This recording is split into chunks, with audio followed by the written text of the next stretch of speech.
Mark chapter 13. As he came out of the temple, one of his disciples said to him, "Look, teacher, what large stones and what large buildings." Then Jesus asked him, "Do you see these great buildings? Not one stone will be left here upon another. All will be thrown down."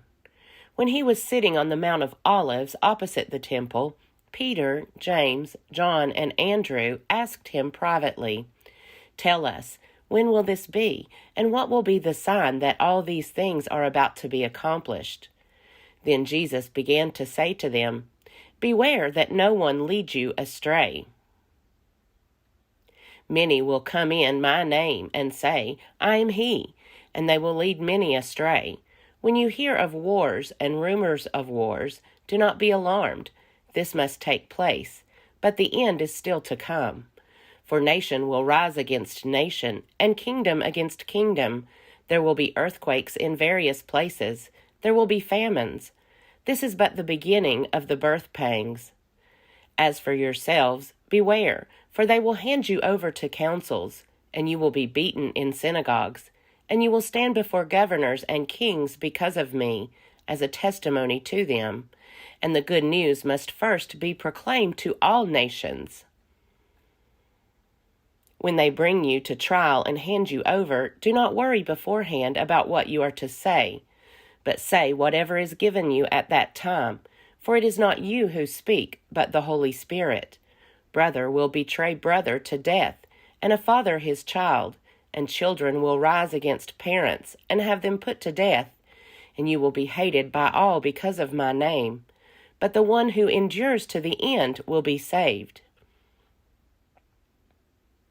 But when you see the desolating sacrilege set up where it ought not to be, let the reader understand, then those in Judea must flee to the mountains. The one on the housetop must not go down or enter the house to take anything away. The one in the field must not turn back to get a coat. Woe to those who are pregnant and to those who are nursing infants in those days.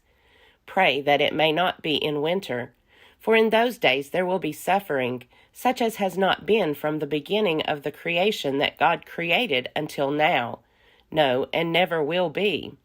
And if the Lord had not cut short those days, no one would be saved. But for the sake of the elect, whom he chose, he has cut short those days.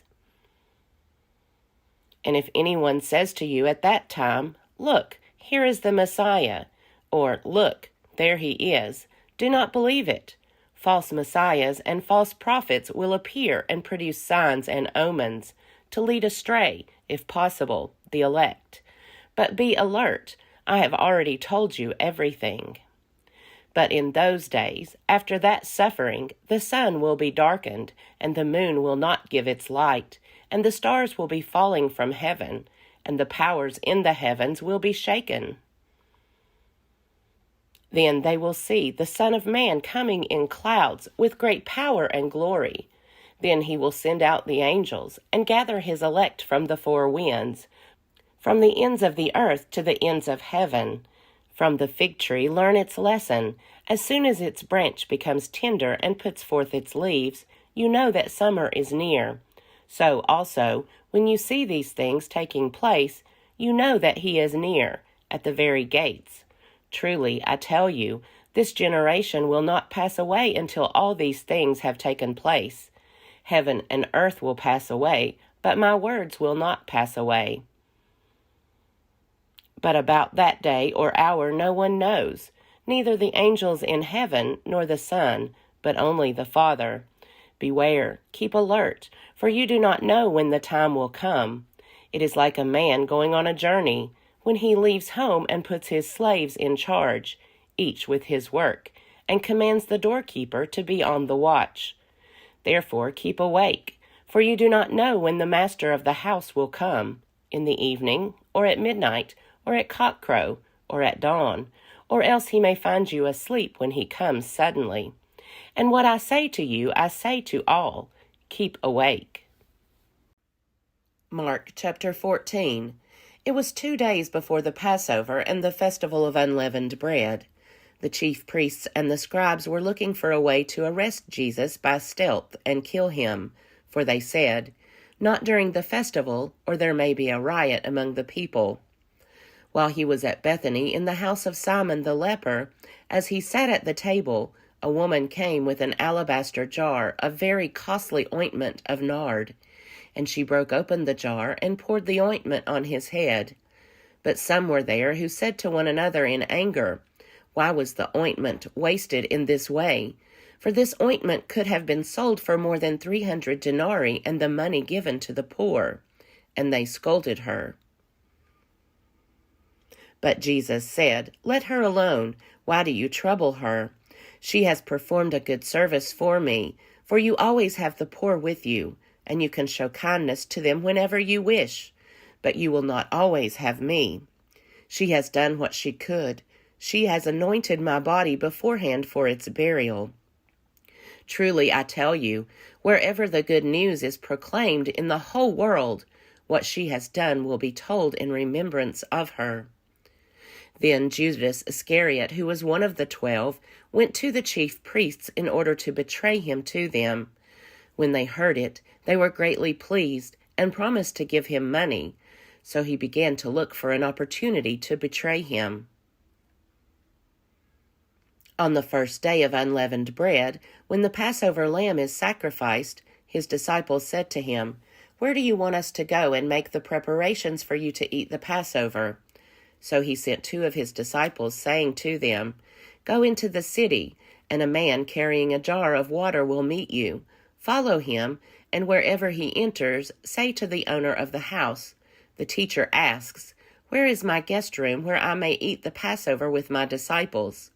He will show you a large room upstairs, furnished and ready. Make preparations for us there." So the disciples set out and went to the city, and found everything as he had told them, and they prepared the Passover meal. When it was evening, he came with the 12, and when they had taken their places and were eating, Jesus said, "Truly I tell you, one of you will betray me, one who is eating with me." They began to be distressed and to say to him one after another, "Surely not I." He said to them, "It is one of the 12, one who is dipping bread into the bowl with me. For the Son of Man goes as it is written of him, but woe to that one by whom the Son of Man is betrayed. It would have been better for that one not to have been born."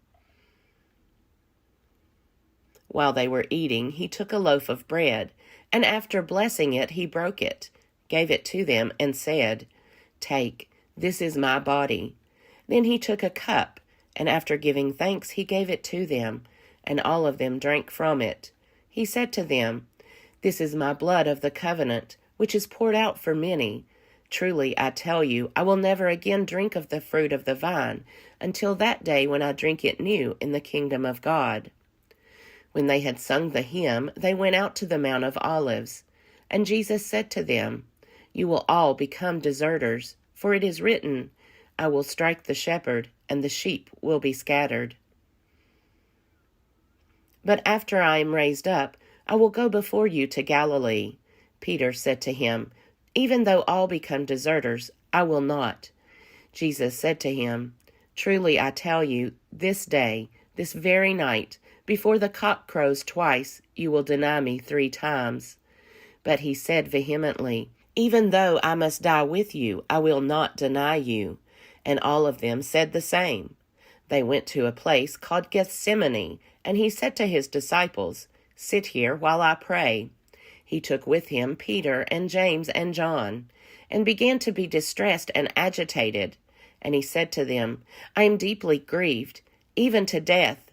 Remain here and keep awake." And going a little farther, he threw himself on the ground and prayed that, if it were possible, the hour might pass from him. He said, "Abba, Father, for you all things are possible. Remove this cup from me. Yet not what I want, but what you want." He came and found them sleeping, and he said to Peter, "Simon, are you asleep? Could you not keep awake 1 hour? Keep awake and pray that you may not come into the time of trial. The spirit indeed is willing, but the flesh is weak." And again he went away and prayed, saying the same words. And once more he came and found them sleeping, for their eyes were very heavy, and they did not know what to say to him. He came a third time and said to them, Are you still sleeping and taking your rest? Enough! The hour has come. The Son of Man is betrayed into the hands of sinners. Get up. Let us be going. See, my betrayer is at hand. Immediately, while he was still speaking, Judas, one of the 12, arrived, and with him there was a crowd with swords and clubs from the chief priests, the scribes, and the elders. Now the betrayer had given them a sign, saying, The one I will kiss is the man. Arrest him and lead him away under guard. So when he came, he went up to him at once and said, Rabbi, and kissed him. Then they laid hands on him and arrested him. But one of those who stood near drew his sword and struck the slave of the high priest, cutting off his ear.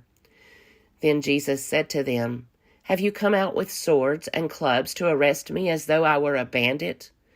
Day after day I was with you in the temple teaching, and you did not arrest me. But let the scriptures be fulfilled. All of them deserted him and fled. A certain young man was following him, wearing nothing but a linen cloth. They caught hold of him, but he left the linen cloth and ran off naked. They took Jesus to the high priest, and all the chief priests, the elders, and the scribes were assembled. Peter had followed him at a distance, right into the courtyard of the high priest, and he was sitting with the guards, warming himself at the fire. Now the chief priests and the whole council were looking for testimony against Jesus to put him to death, but they found none. For many gave false testimony against him, and their testimony did not agree. Some stood up and gave false testimony against him, saying, We heard him say, I will destroy this temple that is made with hands, and in 3 days I will build another, not made with hands. But even on this point their testimony did not agree. Then the high priest stood up before them and asked Jesus, Have you no answer? What is it that they testify against you? But he was silent and did not answer. Again the high priest asked him, Are you the Messiah, the Son of the Blessed One? Jesus said, I am, and you will see the Son of Man seated at the right hand of the power, and coming with the clouds of heaven. Then the high priest tore his clothes and said, Why do we still need witnesses? You have heard his blasphemy. What is your decision? All of them condemned him as deserving death. Some began to spit on him, to blindfold him, and to strike him, saying to him, Prophesy! The guards also took him over and beat him. While Peter was below in the courtyard, one of the servant girls of the high priest came by. When she saw Peter warming himself, she stared at him and said, You also were with Jesus, the man from Nazareth. But he denied it, saying, I do not know or understand what you are talking about. And he went out into the forecourt. Then the cock crowed, and the servant girl, on seeing him, began again to say to the bystanders, This man is one of them. But again he denied it. Then, after a little while, the bystanders again said to Peter, Certainly you are one of them, for you are a Galilean. But he began to curse, and he swore an oath, I do not know this man you are talking about. At that moment, the cock crowed for the second time. Then Peter remembered that Jesus had said to him, Before the cock crows twice, you will deny me 3 times. And he broke down and wept.